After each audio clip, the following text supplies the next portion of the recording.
بسم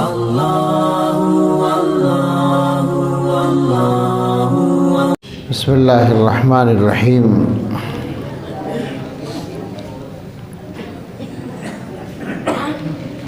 الحمد للہ نحمده ونستعینه ونستغفره ونؤمن به ونتوکل علیہ ونعوذ باللہ من شرور انفسنا ومن سیئات اعمالنا من يهده الله فلا مضل له ومن يضلله فلا هادي له ونشهد أن لا إله إلا الله وحده لا شريك له ونشهد أن سيدنا ونبينا ومولانا محمدا عبده ورسوله صلى الله تعالى عليه وعلى آله وأصحابه وبارك وسلم تسليما كثيرا. میں کہہ رہا ہوں آواز ہلکی تیز کر دی انہوں نے، ہلکی کرا دی گونج. اما بعد فاعوذ باللہ من الشیطان الرجیم بسم اللہ الرحمن الرحیم.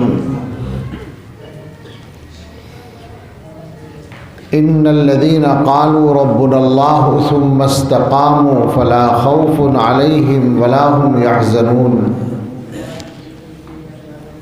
صدق اللہ العظیم.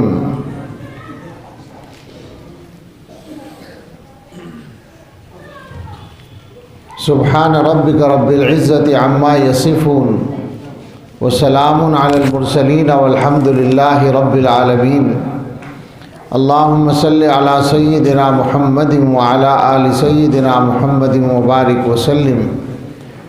اللہم صل علی سیدنا محمد وعلی آل سیدنا محمد وبارک وسلم.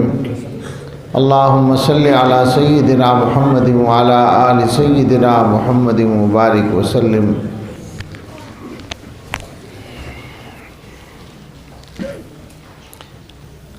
اللہ تعالیٰ نے انسانوں کو دنیا میں بھیجا تو ان کے سامنے دو راستے رکھے.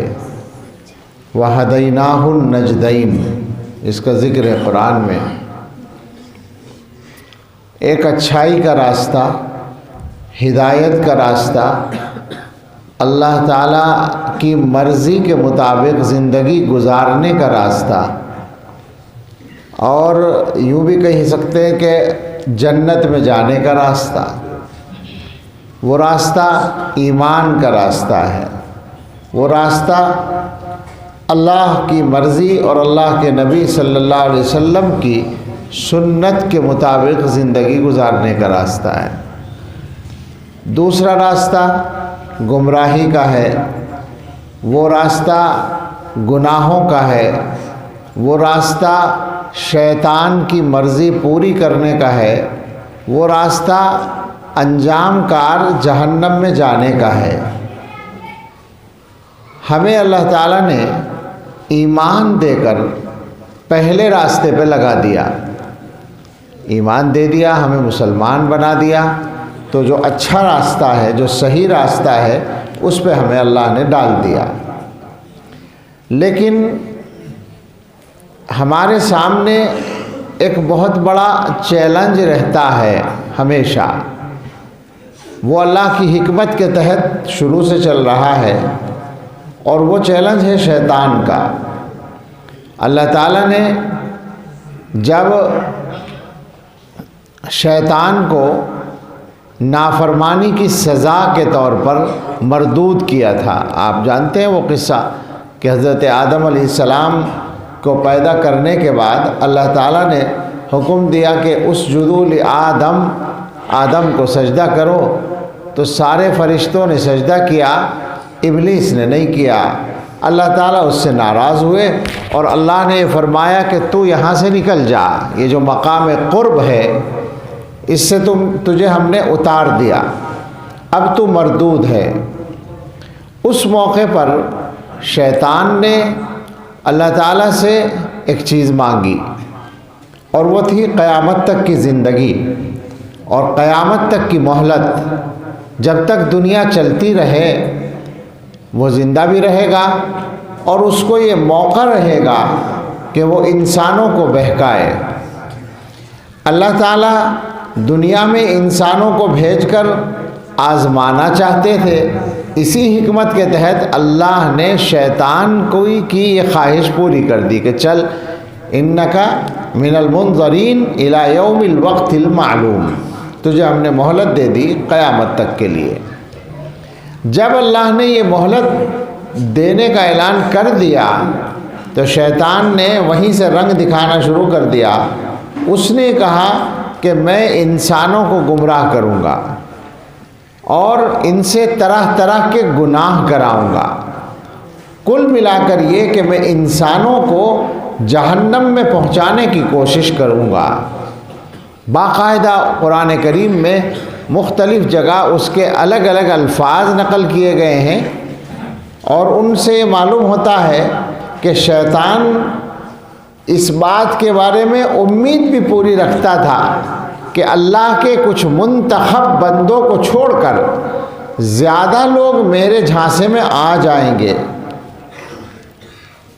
اللہ تعالیٰ نے اس کو چھوڑ دیا کہ ٹھیک ہے، جا تو اپنا کام کر اور ہمارے بندے اپنا کام کریں گے۔ تو اس وجہ سے ہمارے سامنے یہ چیلنج رہتا ہے کہ شیطان ہمیں برائیوں کی طرف لے جانے کی کوشش کرتا ہے۔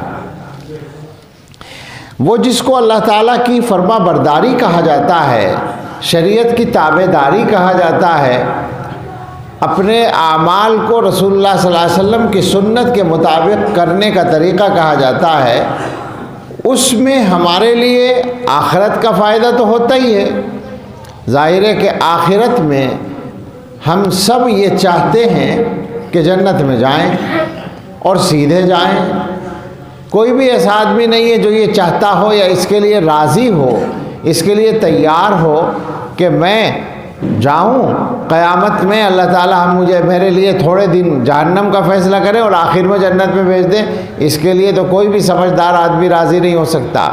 ہم میں سے ہر ایک کی تمنا ہے کہ سیدھے جنت میں جائیں، اور تمنا ہی کیا، سچی بات یہ ہے کہ ہم یہ طاقت ہی نہیں رکھتے، یہ سوچ بھی نہیں سکتے کہ جہنم کے قریب سے گزر بھی جائیں یا جہنم کی زندگی کا ایک لمحہ بھی گزار سکیں۔ اس جگہ حضرت حکیم الامت کی بات یاد آتی ہے، اور عجیب بات ہے، بڑوں کی باتیں حیرت انگیز ہوتی ہیں۔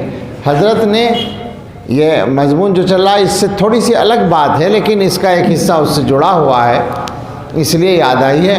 حضرت نے فرمایا، حضرت تھانوی رحمۃ اللہ علیہ نے، کہ مجھے جنت کے درجوں کا وسوسہ بھی نہیں آتا۔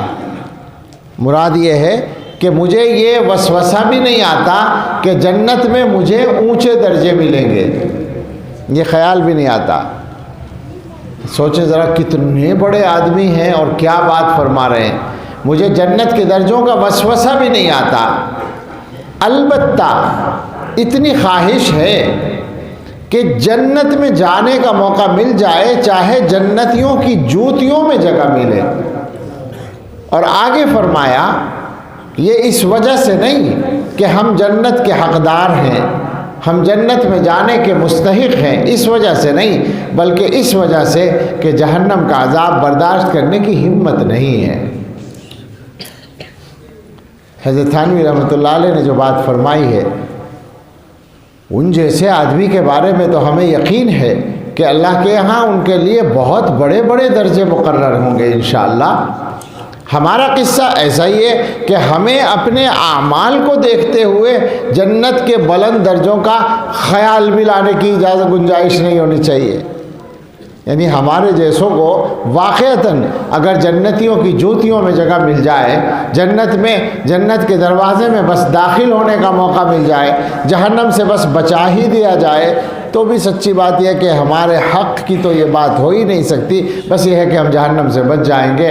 ہم اپنے اللہ سے یہی چاہتے ہیں کہ جہنم میں جانا نہ پڑے۔ تو اب ہم میں سے ہر آدمی یہ تو مانتا ہی ہے، چاہتا ہی ہے کہ جہنم میں نہیں جانا ہے، جنت میں جانا ہے۔ تو جنت میں جانے کے لیے رکاوٹ جو ہے وہ شیطان کا راستہ ہے۔ ہمارے ساتھ شیطان بھی ہے اور ہمارے ساتھ خواہشات کا ایک مرکز ہے جس کو نفس کہتے ہیں. یہ دونوں چیزیں ہمیں گناہوں کی طرف لے جاتی ہیں. اب ہمیں فیصلہ کرنا ہوتا ہے.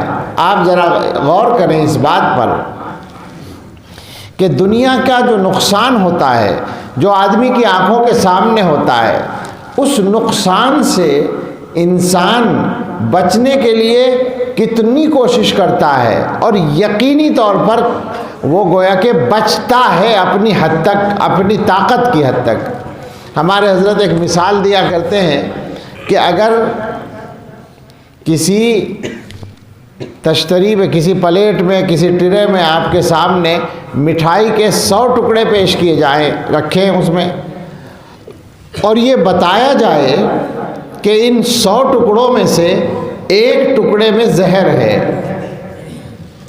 اگر ساری مٹھائی زہریلی ہو تب تو کوئی سوال ہی نہیں، لیکن بات ہو رہی ہے فقط ایک ٹکڑے کی. ساری مٹھائی میں زہر نہیں ہے، 99 ٹکڑے صحیح ہیں، ایک ٹکڑا زہریلا ہے، مگر یہ پتہ نہیں ہے کہ وہ زہریلا ٹکڑا کون سا ہے.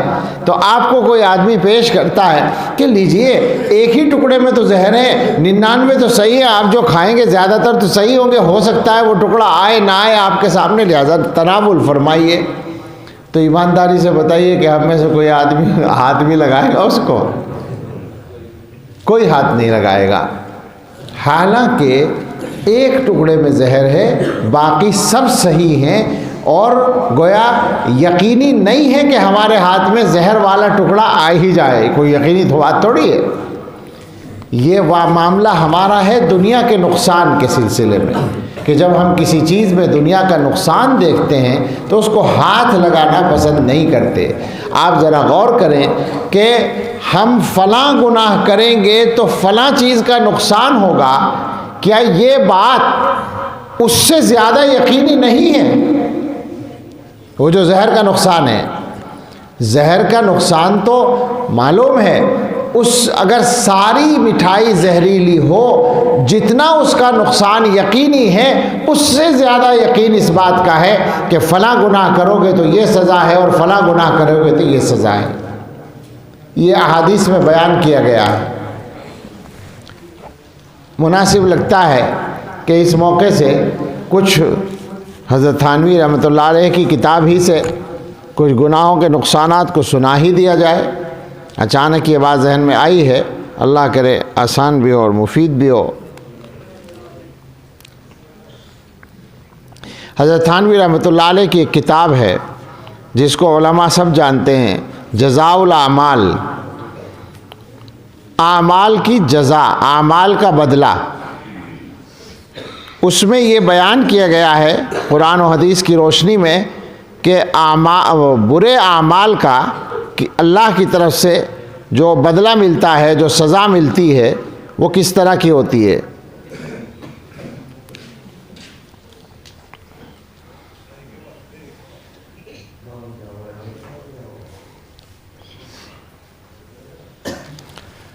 دو باتیں ہیں. ایک تو یہ کہ آخرت کا نقصان، گناہ کرنے میں، اللہ کی نافرمانی کرنے میں آخرت کا یقینی نقصان ہے، لیکن آخرت کے نقصان سے پہلے دنیا کے نقصانات بھی ہوتے ہیں گناہ کرنے میں. اگر ہمیں آخرت کا نقصان ابھی سامنے نظر نہیں آ رہا تو دنیا ہی کے نقصانات پہ نظر ڈال لینی چاہیے اور اس کی وجہ سے گناہوں سے بچ جانا چاہیے. حضرت فرماتے ہیں کہ پہلا باب اس بیان میں کہ گناہ کرنے سے دنیا میں نقصان کیا ہے، بہت ہی مؤثر بیان ہے. فرماتے ہیں کس کو معلوم نہیں وہ کیا چیز ہے جس نے ابلیس کو آسمان سے نکال کر زمین پر پھینکا. نافرمانی، اللہ کی نافرمانی. اللہ کی نافرمانی یعنی گویا کہ گناہ کرنا، یہی تو سبب ہوا نا. یہی وہ نافرمانی ہے جس کی وجہ سے وہ ملعون ہوا، اس کی صورت بگاڑ دی گئی، اس کا باطن تباہ کر دیا گیا. رحمت کی جگہ لعنت نصیب ہوئی، قرب کی جگہ دوری، مردود ہونا حصے میں آیا، اور تقدیس اور تسبیح کی جگہ کفر و شرک ملا. فرماتے ہیں وہ کیا چیز ہے جس نے حضرت نوح علیہ السلام کے زمانے میں تمام زمین والوں کو طوفان میں غرق کر دیا؟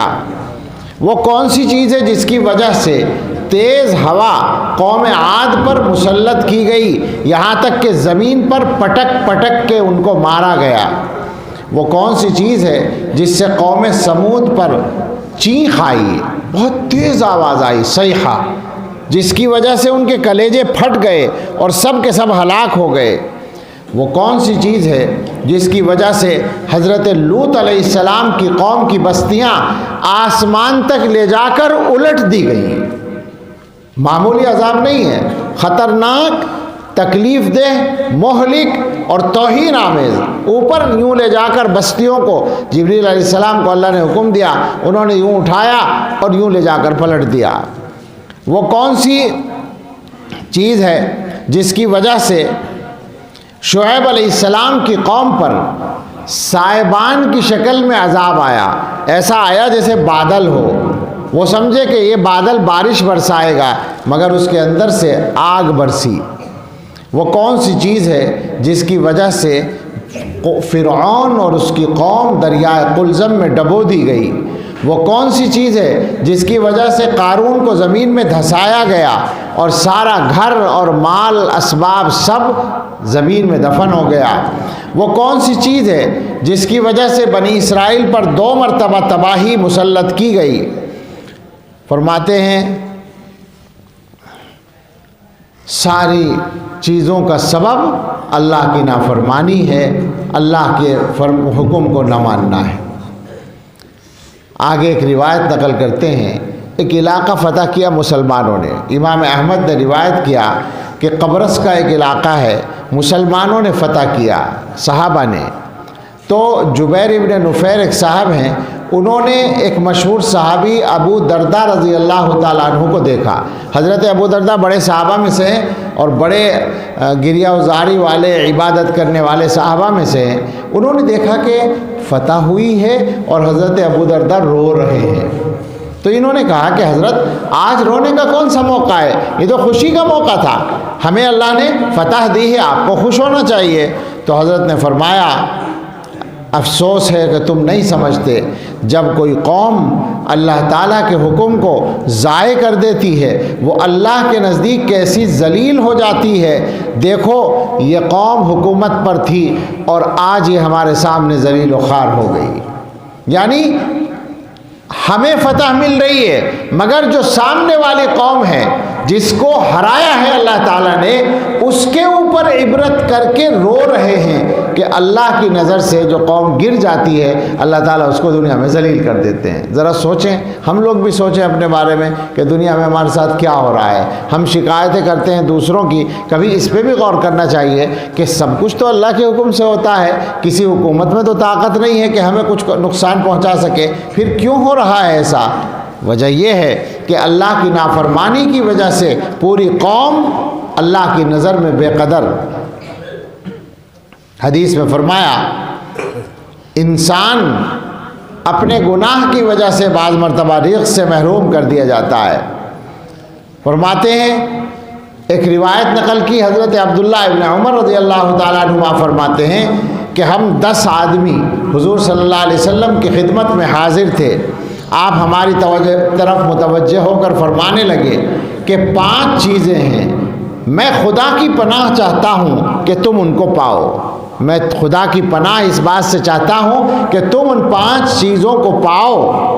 فرمایا جب کسی قوم میں بے حیائی کے کام علل اعلان ہونے لگیں تو وہ قوم طاعون میں مبتلا، ذرا غور سے سنیے، طاعون میں مبتلا ہوگی اور ایسی بیماریوں میں گرفتار ہوں گے جو ان کے بڑوں کے وقت میں نہیں ہوئی۔ بے حیائی کے کام علل اعلان۔ بعض دفعہ ایسا ہوتا ہے کہ آدمی کوئی گناہ کرتا ہے مگر وہ ڈرتا ڈرتا کرتا ہے، چھپ چھپ کر کرتا ہے۔ گناہ وہ بھی بے شک بہت بڑا ہے اور اس گناہ سے بھی توبہ کرنا اس کے لیے ضروری ہے اور اس گناہ کے کرنے کی بھی گنجائش نہیں ہے، لیکن وہ اللہ تعالیٰ کے غضب کو اس طرح دعوت نہیں دیتا۔ لیکن اگر بے حیائی کے کام کھلم کھلا ہونے لگیں، آپ ذرا اس کو اس طرح سمجھیں. ہو سکتا ہے کہ بعض لوگ یہ سوچیں کہ صاحب ہمارے ماحول میں تو اس طرح نہیں ہوتا. تو دو باتیں ہیں. ایک بات تو یہ ہے کہ دنیا کی کسی بھی قوم کے درمیان اگر ہو رہا ہے ہمارے زمانے میں اور ہمارے سامنے ہو رہا ہے تو اللہ تعالیٰ کی ناراضی کے لیے وہ کافی ہے، اور سب کے اوپر بھی پکڑ اس کی وجہ سے آ سکتی ہے. اور دوسری بات یہ ہے کہ مسلمان بھی اب کوئی پیچھے نہیں رہ گئے ہیں. بے حیائی کے کام کھلم کھلا کرنے میں مسلمان اس وقت پیچھے نہیں ہیں. جو حالات ہیں چھوٹی چھوٹی باتوں میں جو صورتحال سامنے آتی ہے، شادیوں میں دیکھتے ہیں آپ، سب سے آسان مثال ہے شادیوں میں علماء جا کر کہتے ہیں کہ صاحب ایسے واقعات ابھی قریب میں ہوئے کہ صاحب ہم نکاح نہیں پڑھائیں گے اگر تمہارے یہاں ڈی جے بجے گا. اور پتہ یہ چلا کہ وہ کہتے ہیں کہ نہیں ڈی جے تو بجے گا، تم جو چاہے کر لو. صبح سے شام ہو گئی، نکاح نہیں ہوا، پھر رات کو جا کر کسی طرح سے صلح ہوئی. ابھی قریب کے واقعات ہیں، کئی جگہ ایسا ہوا ہے. کیا مطلب ہے اس بات کا؟ یعنی ایک تو یہ ہے کہ خود ہی نہیں کرنا تھا، دوسرے یہ ہے کہ علماء کے منع کرنے کے بعد رک جانا تھا، لیکن یہ بھی نہیں ہوا وہ بھی نہیں ہوا. علماء نے منع کیا اور اس کے بعد ڈھٹائی کا یہ عالم کہ وہ تیار ہی نہیں ہے بند کرنے کے لیے. اور کسے کہتے ہیں بے حیائی. بے حیائی کے کام اور کس طرح ہوتے ہیں. اور یہ ایک ہی کام نہیں ہے. بے پردگی جو ہو رہی ہے، لڑکوں لڑکیوں کا جو آپس میں ملنا ہو رہا ہے، جس انداز سے بے پردگی اور بے حیائی کے کام خود ہمارے ماحول میں اور ہمارے شہروں میں، ہمارے گاؤں میں، ہماری بستیوں میں، ہمارے گھروں میں، مسلمانوں میں جو ہو رہے ہیں، کیا ڈر لگتا ہے. بس یہ کہنا تو ظاہر ہے ہمیں نہیں چاہیے، ہم تو اپنے اللہ سے معافی ہی مانگتے ہیں اپنے لیے بھی اور پوری امت کے لیے. لیکن یہ حضور علیہ السلام جو فرما رہے ہیں، آپ غور کریں کہ فرما رہے ہیں جب ایسے کام ہوتے ہیں کھلم کھلا تو طاعون آتا ہے اور ایسی بیماریاں آتی ہیں جن کے نام بھی ان کے بڑوں نے نہیں سنے. اب آپ غور کر لیں، آج کل جو بیماریوں کا سلسلہ ہے ان کے نام تو ہم نے بھی نہیں سنے تھے. کیا خیال ہے؟ تو ان چیزوں کو اللہ کا عذاب نہیں سمجھنا چاہیے؟ کیا اپنے گناہوں کی سزا نہیں سمجھنا چاہیے؟ سوچنے کی بات ہے. حضور فرماتے ہیں آگے، جب کوئی قوم ناپنے تولنے میں کمی کرے گی تو وہ قحط، تنگی اور حاکموں کے ظلم میں مبتلا ہوں گی. غور کریں، تنگی کی بات اس وقت ساری دنیا میں چل رہی ہے یا نہیں؟ روزگار کے سلسلے میں اکثر لوگ پریشان ہیں یا نہیں؟ تنگی معاش ہو رہی ہے نا. اور بہت سے علاقوں میں کیا ہو رہا ہے؟ قحط بھی آ رہا ہے. کہیں بارش نہیں ہے اور کہیں سیلاب ہیں، اور سیلاب کی وجہ سے آبادیاں تباہ ہو رہی ہیں، کھیتیاں تباہ ہو رہی ہیں، پیداوار نہیں ہو رہی ہے، مصیبت میں ہیں لوگ. اور حکام کا ظلم ہر قدم پہ تو ہمارے سامنے آ رہا ہے نا. ہر قدم پہ ہمیں شکایت پیش آ رہی ہے نا. کاہے کا نتیجہ ہے؟ سوچنے کی بات ہے. حضور نے 3 باتیں ایک ساتھ بتائی ہیں. اگر ناپ تول میں کمی کرو گے تو تنگی، قحط اور حاکموں کے ظلم میں مبتلا ہوں گے. اور جس قوم نے بھی زکوٰۃ کو بند کیا اللہ نے بارش بند کر دی. اگر زکوٰۃ نہ دی جائے تو اللہ تعالیٰ بارش بند کرتے ہیں، اور فرمایا کہ اگر جانور نہ ہو تو کبھی بھی بارش نہ ہو. جانوروں کے طفیل بارش ملتی ہے. اللہ تعالیٰ اپنے بے زبان اپنی مخلوق پر رحم فرماتے ہیں اور ان کی ضرورت کے لیے بارش برساتے ہیں، تو ہم گنہگاروں کو بھی بارش مل جاتی ہے. ورنہ سزا یہ تھی کہ بارش ہی نہ ہوتی. آپ سوچیں ذرا اس کو. اللہ. اور جو لوگ عہد شکنی کرتے ہیں اللہ تعالیٰ ان کے اوپر دشمن کو مسلط فرماتے ہیں. ایک آدمی نے حضرت عائشہ صدیقہ رضی اللہ تعالیٰ عنہ سے پوچھا زلزلہ کیوں آتا ہے؟ آج کل زلزلے بہت آتے ہیں. ہمارے ایک گجرات کے عالم ہیں، دوست ہیں ہمارے، مولانا خلیل دیواوی صاحب، مشہور عالم ہیں، مشہور مقرر ہیں. ان کو اس پر بہت توجہ رہتی ہے کہ زلزلہ کہاں کہاں آ رہا ہے. وہ قیامت کی علامات پر بات کرتے ہیں، چونکہ قیامت کے قریب زلزلوں کی کثرت ہوگی تو اس کے بارے میں دھیان رکھتے ہیں. ان کے میسج تقریباً ہر دن آتے ہیں. ابھی بھی آئے تھے تھوڑی دیر پہلے. ان کے میسیجوں میں یہی ہوتا ہے کہ آج فلاں جگہ زلزلہ آیا، آج فلاں جگہ زلزلہ آیا۔ اگر آپ معلومات رکھیں گے تو کوئی دن زلزلے سے خالی نہیں ہے دنیا میں، کوئی دن، ایک جگہ نہیں، کئی جگہوں میں روزانہ زلزلے ہیں، روزانہ، کوئی اس میں مبالغہ نہیں ہے۔ وہ جو ناپنے والے ہیں وہ ناپتے ہیں، ان کو پتہ ہوتا ہے روزانہ دنیا میں کہیں نہ کہیں زلزلے آتے ہیں۔ تو حضرت عائشہ رضی اللہ تعالیٰ عنہ سے پوچھا گیا زلزلہ کیوں آتا ہے؟ انہوں نے فرمایا جب لوگ زنا جائز کام کی طرح کرنے لگیں۔ جائز کام، بھئی شوہر بیوی کا تعلق ہے، شوہر بیوی کے تعلق میں کیا ہوتا ہے؟ کوئی ڈر نہیں ہوتا۔ جائز کام کی طرح کرنے سے یہی مراد ہے۔ میں اس کو ذرا سا واضح کر رہا ہوں تاکہ ذرا سا اس سلسلے میں پیغام پہنچے اور احتیاط ہو۔ شوہر بیوی ایک ساتھ رہتے ہیں، ساری دنیا اس کو اچھا سمجھتی ہے، کوئی ان کو ڈر نہیں ہوتا، نہ شریعت کا ڈر ہے نہ انسانوں کا ڈر ہے، قانون کے بھی مطابق ہے، شریعت کے بھی مطابق ہے، بلکہ ثواب کا کام ہے۔ اس انداز سے بے خوف ہو کر بدکاری ہونے لگے۔ کیا ایسا ہو نہیں رہا ہے معاشرے میں؟ کیا ایسے لوگ نہیں پیدا ہو گئے ہیں کہ جو بدکاری کرتے ہیں اور سب کو پتہ ہے اور انہیں کوئی ڈر نہیں ہے؟ کیا بغیر نکاح کے ساتھ رہنے کی کثرت نہیں ہوتی جا رہی ہے؟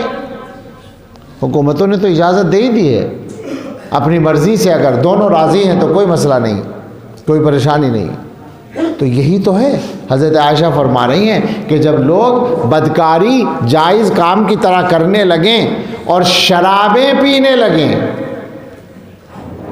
کیا کہا جائے شراب کے بارے میں، نشے کے بارے میں کیا کہنے کی ضرورت ہے؟ اب تک تو ہم لوگ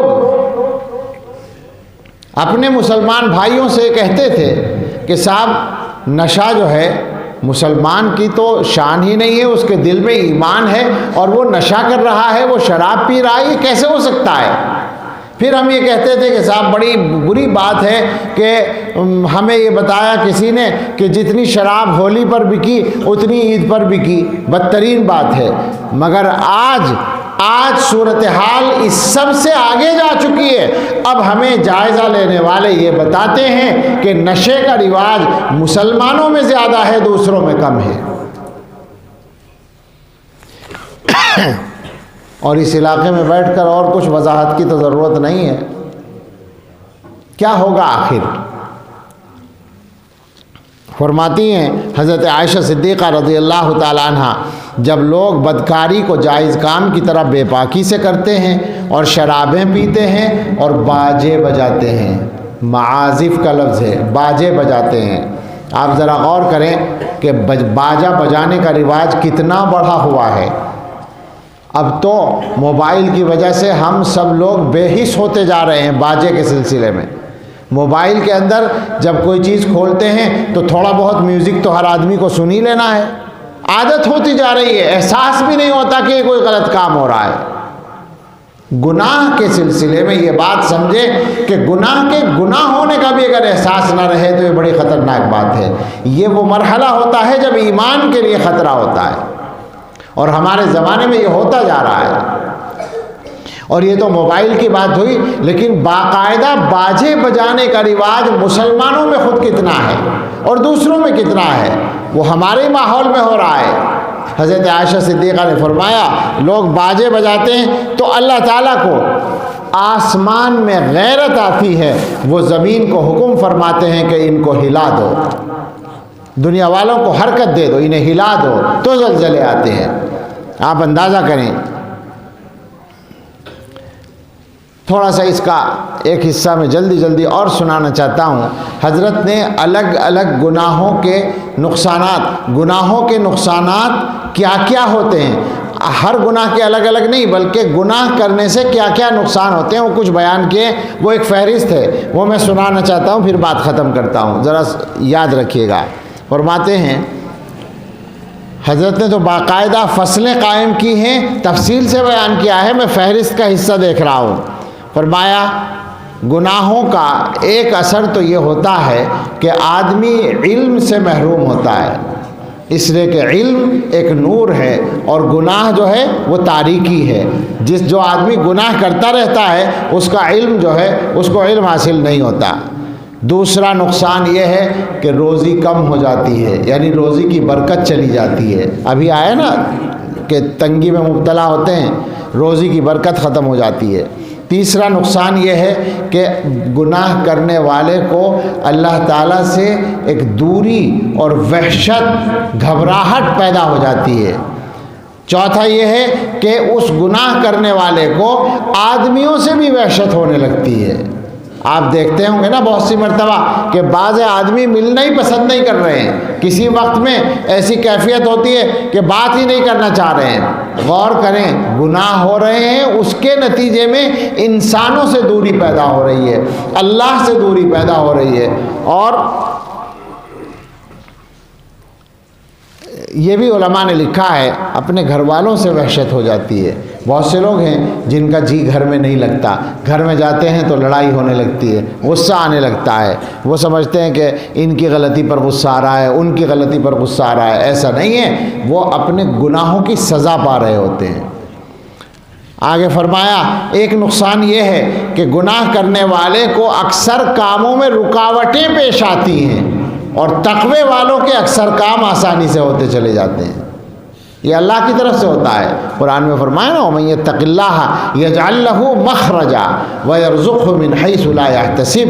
جو اللہ سے ڈرتا ہے اللہ اس کے لیے نکلنے کا راستہ بنا دیتے ہیں اور جہاں سے گمان بھی نہیں ہوتا وہاں سے اس کو رزق عطا فرماتے ہیں.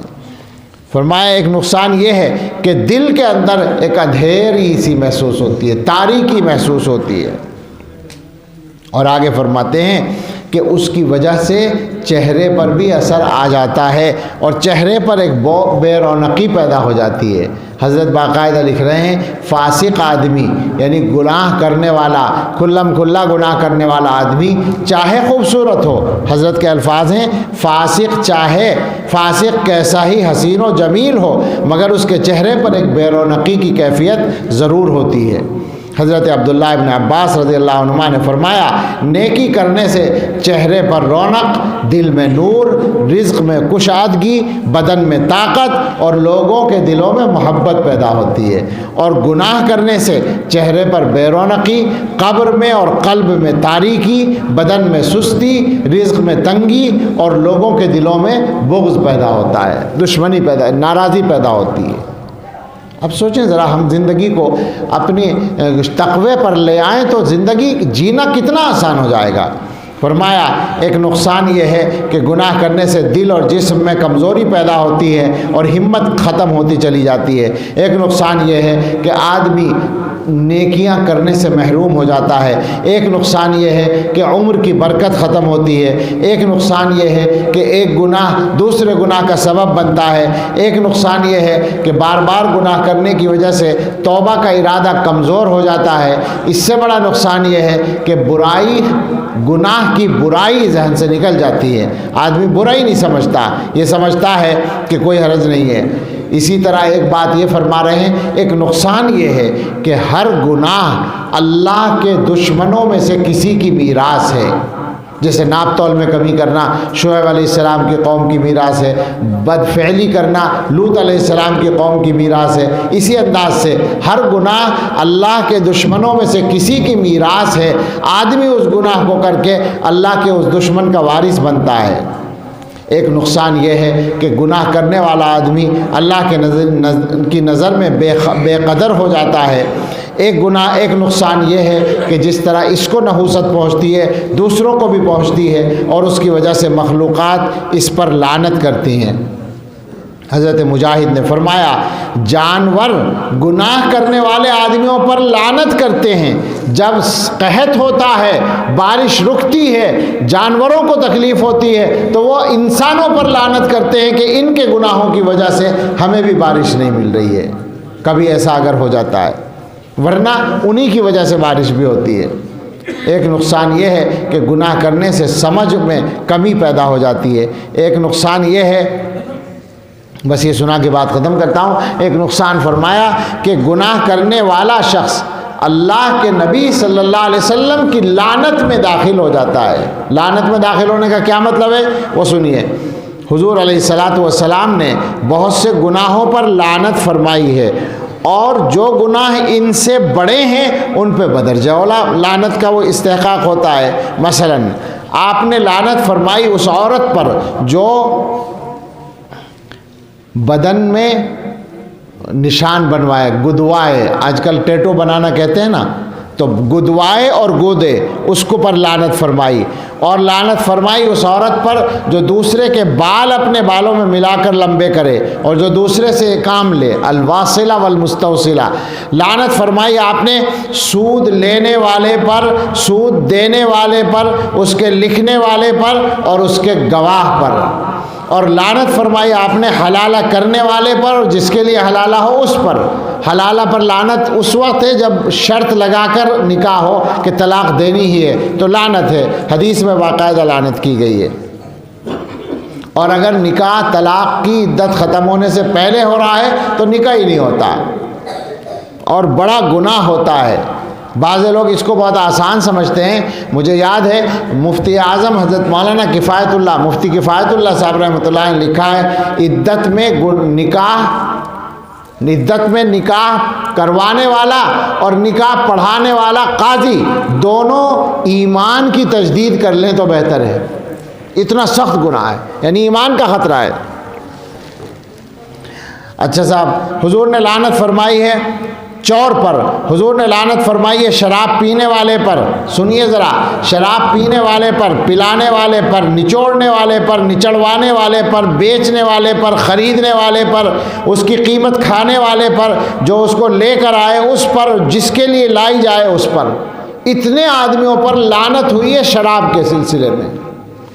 اور حضور علیہ السلام نے لعنت فرمائی اس شخص پر جو اپنے باپ کو برا کہے، اور لعنت فرمائی اس شخص پر جو جاندار چیز کو نشانہ بنائے، اور لعنت فرمائی ان مردوں پر جو عورتوں کے ساتھ مشابہت اختیار کریں اور ان عورتوں پر جو مردوں کی وضع بنائیں، اور لعنت فرمائی اس شخص پر جو غیر اللہ کے نام پر ذبح کرے، اور لعنت فرمائی اس شخص پر جو دین میں کوئی نئی بات نکالے یا ایسے شخص کو پناہ دے، اور لعنت فرمائی مورتی اور تصویر بنانے والے پر، اور لعنت فرمائی اس شخص پر جو قوم لوط کا سا عمل کرے، اور لعنت فرمائی اس پر جو جانور کے چہرے پر داغ لگائے، اور لعنت فرمائی اس شخص پر جو کسی مسلمان کو نقصان پہنچائے یا اس کے ساتھ فریب کرے، اور لعنت فرمائی ان عورتوں پر جو قبروں پر جائیں اور ان لوگوں پر جو وہاں سجدہ کریں یا چراغ رکھیں، اور لعنت فرمائی اس شخص پر جو اپنے باپ کو چھوڑ کر کسی اور سے اپنا نسب ملائے۔ بے شمار گناہ ایسے ہیں جن کے سلسلے میں اللہ کے رسول صلی اللہ تعالیٰ علیہ وسلم کی طرف سے لعنت بھیجی گئی ہے۔ اب ہم لوگ سمجھ لیں اور غور کر لیں کہ ہماری زندگی میں جتنے زیادہ گناہ ہوں گے اتنا زیادہ آخرت کا نقصان ہونے کے ساتھ ساتھ دنیا کے نقصانات ہیں جو اللہ کی طرف سے باقاعدہ مقرر ہیں اور ان کے آنے میں کوئی شک نہیں ہے، اس لیے کہ ان کو بیان کیا ہے الصادق المصدوق حضرت محمد الرسول اللہ صلی اللہ تعالیٰ علیہ وسلم نے۔ تو ہمیں اب یہ طے کرنا ہے کہ ہر آدمی ذرا سا غور کر لے اور سوچ لے کہ اس کی زندگی میں کون کون سے گناہ چل رہے ہیں۔ بس اسی پہ بات ختم ہو رہی ہے۔ عام طور پر لوگ تقریر سنتے ہیں اور یہ سمجھتے ہیں کہ تقریر جو ہے دوسرے لوگوں کے لیے ہوئی ہے، ہمارے لیے نہیں ہوئی ہے۔ اسی لیے ہم کہہ رہے ہیں کہ ہر آدمی اپنے بارے میں غور کر لے، میں کیا کیا گناہ کرتا ہوں، سارے ماحول میں کیا کیا ہو رہا ہے، اکیلا میں اس کا ذمہ دار نہیں ہوں، مگر میں کیا کر رہا ہوں میں اس کا ذمہ دار ہوں۔ تو جتنے بھی حضرات ہیں ان سب سے گزارش ہے کہ توبہ کا ارادہ کریں اس انداز سے سوچ کر۔ یہ جو سارے گناہ بیان کیے گئے، ایک آدمی یہ سارے گناہ نہیں کرتا۔ ہمارے حضرت یہ بات فرمایا کرتے ہیں کہ کوئی آدمی بھی سارے گناہ نہیں کرتا، بلکہ اکثر ایسا ہوتا ہے کہ 2-4 گناہ ہر آدمی کے ذمہ ہوتے ہیں۔ تو وہی 2-4 گناہ تو مصیبت ہیں، وہی 2-4 گناہ تو اللہ کی لعنت کا سبب ہیں، وہی 2-4 گناہ تو اللہ سے دور کیے ہوئے ہیں۔ لہٰذا غور کر لے ہر آدمی اور اپنے گناہوں کو چھوڑنے کا پکا ارادہ کر لے۔ اچھا، گناہ چھوڑنے کا ارادہ کر لیں گے اور توبہ کر لیں گے تو اللہ تعالیٰ کی طرف سے انشاءاللہ آسانی بھی آئے گی، اور پھر یقین کریں کہ زندگی گزارنے کا مزہ آ جائے گا۔ آج ہم لوگ اپنی زندگی سے پریشان ہیں۔ سچی بات یہ ہے کہ ہم نے اچھے خاصے نمازی لوگوں کو، دیندار لوگوں کو اس طرح کی باتیں کرتے دیکھا ہے، سنا ہے کہ صاحب خودکشی کرنے کو جی چاہتا ہے دنیا سے چلے جائیں، اپنے ہاتھ سے اپنی موت بلا لیں۔ کیوں؟ یہی سب ہوتا ہے جب دل میں سکون نہیں ہوتا، آدمی پریشان ہوتا ہے اور جینا اس کو مصیبت لگتا ہے، جبکہ یہ زندگی بھی اللہ تعالیٰ کی امانت ہے، ہم اس کے مالک نہیں ہیں، ہم اپنے مالک نہیں ہیں، ہمارے مالک اللہ تعالیٰ ہیں، ہمیں اپنی زندگی کو خود سے ختم کرنے کا کوئی حق نہیں ہے۔ مگر یہ کیوں ہوتا ہے؟ اس لیے کہ آدمی گناہوں کی زندگی گزار رہا ہے اور توبہ کر نہیں رہا ہے، تو وہ پریشان ہو جاتا ہے۔ اللہ کی اس دنیا میں اللہ کی نافرمانی کرنے والے آدمی کا دل تو پریشان ہوگا ہی ہوگا، یہ اللہ کا فیصلہ ہے۔ تو ہم سب ارادہ کریں، یہ گناہوں کو چھوڑنا اور صحیح اعمال پر آنا ایمان پر جمے رہنے کے لیے ضروری ہے، ورنہ آپ دیکھ رہے ہیں کہ اس زمانے میں گناہوں کے راستے سے کفر آ رہا ہے، کھلے طور پر آ رہا ہے۔ ہمیشہ ہی کی یہ بات ہے، لیکن آج ہمارے سامنے ہے کہ ہمارے ماحول میں کچھ گناہ شروع ہوتے ہیں موبائل کے ذریعے، نیٹ کے ذریعے، فیس بک کے ذریعے، فلاں کے ذریعے، اور اس کے بعد وہ آہستہ آہستہ برائی بڑھتے بڑھتے یہاں تک پہنچ رہی ہے کہ بچوں کا ایمان جا رہا ہے، بچیوں کا ایمان جا رہا ہے۔ تو گناہوں کا چھوڑنا اس لیے بھی ضروری ہے کہ ایمان پر جمنے کے لیے ایسا عمل چاہیے جو ایمان کو طاقت پہنچانے والا ہو، اور گناہ جو ہیں وہ ایمان کی طاقت کو کمزور کرتے ہیں۔ اللہ تعالی ہم سب کو سچی توبہ نصیب فرمائے۔ اس جگہ ہم شریک ہوئے اس پروگرام میں، تو یہاں حضرت مولانا محفوظ الرحمان صاحب نے مسجد کے سلسلے میں اپیل کی، اور آپ نے ان کی اپیل پر جواب بھی دیا۔ ساتھ ہی ساتھ یہاں پتہ چلا کہ مدرسہ بھی چلتا ہے، مفتی آصف صاحب پڑھاتے ہیں، اور 2 بچوں کی دستار بندی بھی ہوئی اور کچھ بچیوں کے ناظرے کی تکمیل ہوئی۔ اللہ تعالیٰ اپنے فضل سے ان سب کو علم نافع عطا فرمائے، اور جو تعلیم کا سلسلہ یہاں جاری ہے اس میں اور ترقی اور استحکام عطا فرمائے۔ آپ یہ بات بھی اچھی طرح سے ذہن میں رکھیں، مدرسے جو چل رہے ہیں ان مدرسوں کو باقی رکھنا اور ان کو صحیح شکل میں چلاتے رہنا اور ان کا تعاون کرتے رہنا، ان کو مضبوط کرنا، یہ ہم سب کی مشترک ذمہ داری ہے۔ ہم کیسے کہیں، کیسے سمجھائیں اپنے مسلمان بھائیوں کو؟ آپ سے ہم صحیح کہتے ہیں یہ بات کہ کھل کر کہنا مشکل ہے۔ مدرسوں کی جو قدر و قیمت ہے اور مدرسوں کی جتنی شدید ضرورت آج ہے ہمارے علم میں، کم سے کم اپنی زندگی میں تو کبھی نہیں تھی، آج جتنی زیادہ شدید ضرورت بڑھتی جا رہی ہے، موجودہ حکومت کی تعلیمی پالیسی کے سامنے بھی اور دنیا کی حکومتوں کی سازشوں کے سامنے بھی، دنیا کے اندر مسلمان بچوں کو ایمان پر قائم رکھنے کا یہی ایک نظام ہمارے پاس ہے، مضبوط نظام۔ اب اس نظام کو جو آدمی کمزور کرتا ہے وہ اللہ کا بھی مجرم ہے اور مسلمانوں کا بھی مجرم ہے۔ ہمیں سب کو یہ مزاج بنانے کی ضرورت ہے کہ ہم مدرسوں کو طاقت پہنچائیں۔ خود مدرسہ چلانے والوں کی ذمہ داری ہے کہ وہ دیانت کے ساتھ مدرسے کو چلائیں، مدرسے کے تعلیمی نظام کو بہتر بنائیں، مضبوط کریں۔ اللہ کے بندے جو ان کے پاس پڑھنے آ رہے ہیں، جو بچے آ رہے ہیں، وہ امانت ہیں قوم کی، ان کو دین و ایمان سے آراستہ کرنا اپنی ذمہ داری سمجھیں، اور یقیناً مدرسے یہ کام کرتے ہیں۔ اللہ تعالی ہم سب کو ہمارے انجام کو بہتر بنائے اور ہم سب کو صحیح توفیق عطا فرمائے، آمین۔ وآخر دعوانا الحمدللہ۔ اچھا، رومال بچھا رہے ہیں، یہ آپ کو مزید ثواب میں شریک کرنے کے لیے، تو یہ تو حضرت مولانا محفوظ الرحمان صاحب ہی کہ جی وہ تو ہاتھ پہنچ گیا تھا میرا، آپ بھی ثواب میں شریک ہو گئے، تو بسم اللہ۔ میرا خیال ہے کہ سب لوگ شروع کر دیں تو اچھا رہے۔ بسم اللہ۔ ڈال دو بھائی، ڈال دو۔ جس سے جو ہو سکے وہ اس میں ڈال دیں بلا تکلف۔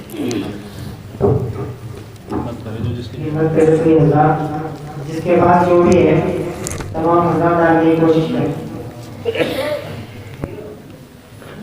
سبھی مرتبہ کھڑے ہو گئے۔ ڈال دو بھائی، روز کون گیا تو جن لوگوں نے لکھوایا ہے وہ بھی تھوڑا بہت تو ڈال ہی دیں، ہر آدمی سب کو آنے دو آگے سے بھی. یہ آپ کی مسجد کا ہی نظارہ ہے، آپ کے مسجد میں ماشاء اللہ لا رہے ہیں. ہاں کوئی آدمی بیچ میں چلے جائیں ادھر سے. ایک آدمی اکٹھا کر کے لے آؤ ادھر سے آدمی سے لو اکٹھا کر کے لے آؤ بھائی ادھر سے اکٹھے کر آئیے بھائی جو پیچھے کھڑا ہے.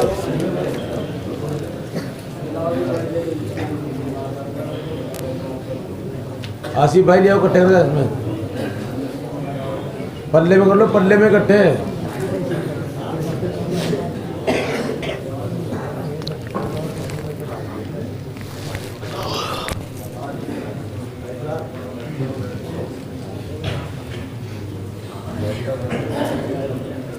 لو بھائی قاری صاحب آگے بیچ میں تو دے دو. قاری صاحب لے تو لو تم باقی لگ جا. یہ لے کیوں اتنے جیب میں آ جا.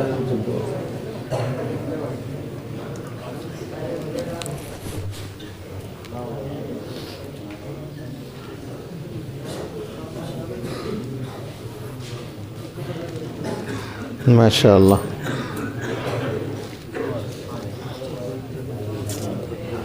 آجا بھائی لے آؤ.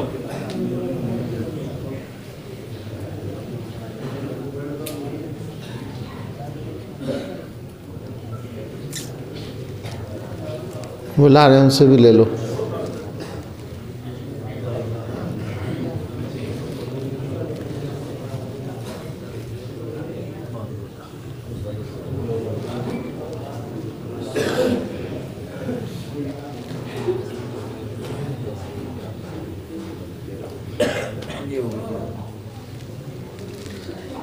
اور لا رہے ہیں ماشاء اللہ.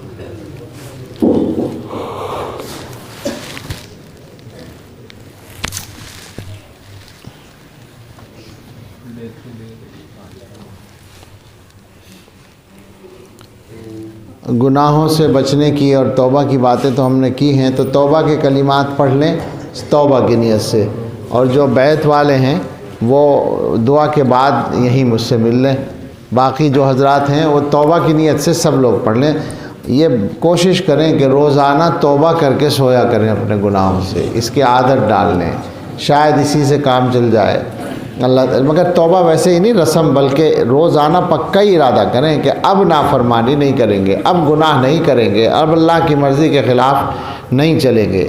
اس کا پکا ارادہ کر کے اللہ سے عہد کر کے سویا کریں. اس وقت بھی ہم سب مل کر توبہ کرتے ہیں. بسم اللہ الرحمن الرحیم. لا الہ الا اللہ محمد الرسول اللہ صلی اللہ علیہ وسلم. آمنت باللہ. جن کا بیت کا ارادہ ہے وہ بیت کی نیت سے پڑھ لیں.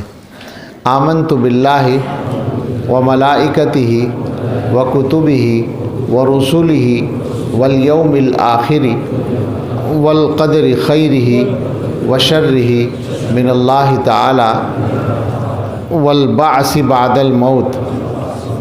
آمنت باللہ کما ہوا باسمائہ و صفاتہ وقبلت جمیع احکامہ اقرار باللسان وتصدیق بالقلب. اشہد ان لا الہ الا اللہ واشہد ان محمدا عبدہ ورسولہ. استغفر اللہ ربی من کل ذنب واتوب الیہ. یہ توبہ کی ہم نے، اللہ تعالیٰ قبول فرما لے. جنہوں نے بیت کی نیت کی ہے وہ دعا کے بعد 1 منٹ کے لیے ملاقات کر لیں. اب دعا کر لی جائے. جی اور کوئی کام تو نہیں؟ دعا کر لیں. الحمدللہ رب العالمین والصلاة والسلام علی سیدنا محمد وآلہ واصحابہ اجمعین. یا رب لک الحمد کما ینبغی لجلال وجہک وعظیم سلطانک. ربنا آتنا فی الدنیا حسنۃ وفی الآخرۃ حسنۃ وقنا عذاب النار. ربنا هب لنا من ازواجنا وذریاتنا قرۃ اعین واجعلنا للمتقین اماما. ربنا لا تزغ قلوبنا بعد اذ ہدیتنا وہب لنا من لدنک رحمۃ انک انت الوہاب. اے اللہ ہم آپ کے کچھ بندے یہاں جمع ہوئے مسجد میں، اے اللہ ہمارے اس جمع ہونے کو قبول فرما لیجئے، اور جو باتیں یہاں کہی گئی ہیں اپنے فضل سے ان پر عمل کی توفیق عطا فرما دیجئے۔ اے اللہ گناہوں سے ہمارا پیچھا چھڑا دیجئے۔ اے اللہ ہمیں تقوی کی زندگی نصیب فرما دیجئے۔ اے اللہ ہمیں اپنے اچھے بندوں میں شامل فرما لیجئے۔ اے اللہ اس پورے مجمع پر رحمت خاص کی ایک نظر ڈال دیجئے۔ اے اللہ ہم سب کی جسمانی اور روحانی بیماریاں دور فرما دیجئے۔ ہم میں، ہمارے گھر والوں میں، متعلقین میں جو بیمار ہیں سب کو صحت عطا فرما دیجئے۔ جو مقروض ہیں ان کے قرض ادا کرا دیجئے۔ جو بے گھر ہیں انہیں آرام دہ کشادہ بابرکت گھر دے دیجئے۔ جو بے روزگار ہیں انہیں بابرکت حلال روزگار دے دیجئے۔ جو مقدموں میں الجھے ہوئے ہیں ان کو بری فرما دیجئے۔ جو جیلوں میں بند ہیں رہائی دلا دیجئے۔ جو بے اولاد ہیں انہیں اچھی اولاد عطا فرما دیجئے۔ اے اللہ جو بچے اپنی زندگیوں میں کسی پہلو سے پریشان ہیں ان کی زندگی خوشگوار بنا دیجئے۔ اے اللہ ہم سب کی اولادوں کو خوشگوار زندگی عطا فرمائیے۔ ہمارے بچوں کے سلسلے میں ہماری اچھی تمنائیں پوری فرما دیجئے۔ اے اللہ اس مجمع میں ہر شخص کے دل میں کوئی نہ کوئی تمنا ہے اور ہر ایک کے سامنے کوئی نہ کوئی ضرورت ہے۔ اے اللہ ہم سب کی ضرورتیں آسانی سے پوری فرما دیجئے اور ہماری اچھی تمنائیں پوری فرما دیجئے اور بری تمناؤں سے ہمارے دلوں کو پاک کر دیجئے۔ اے اللہ اس شہر پر اپنی خاص رحمت کی ایک نظر ڈال دیجئے۔ اے اللہ اس بستی میں اکابر علماء گزرے ہیں، اے اللہ اس بستی کو پھر سے اہل اللہ کا مرکز بنا دیجئے۔ یہاں کے لوگوں کو علم نافع عطا فرما دیجئے۔ اے اللہ ہم سب کو علم نافع، عمل صالح، رزق حلال واسع، لسان ذاکر، قلب خاشع اور عمل مقبول نصیب فرما دیجئے۔ اے اللہ پوری امت کے لیے، ہم سب کے لیے، پوری امت کے لیے آنے والے وقت کو گزرے وقت سے بہتر بنا دیجئے اور سب سے بہتر ہم سب کے آخری وقت کو بنا دیجئے۔ ربنا تقبل منا انک انت السمیع العلیم۔ یہاں پر جو کام ہو رہا ہے اے اللہ اس کو قبول فرما لیجئے۔ مفتی آصف صاحب کے اور ان کے معاونین کے کاموں میں خیر و برکت اور اخلاص عطا فرمائیے اور زیادہ سے زیادہ ترقی عطا فرمائیے، مقبولیت کے آثار عطا فرمائیے۔ اے اللہ ساری مسجدوں کو، سارے مدرسوں کو، ساری معتبر خانقاہوں کو آباد رکھیے، حرمین شریفین کو آباد رکھیے اور ہم سب کو ہمارے اہل و عیال کے ساتھ وہاں کی حاضری بار بار نصیب فرمائیے۔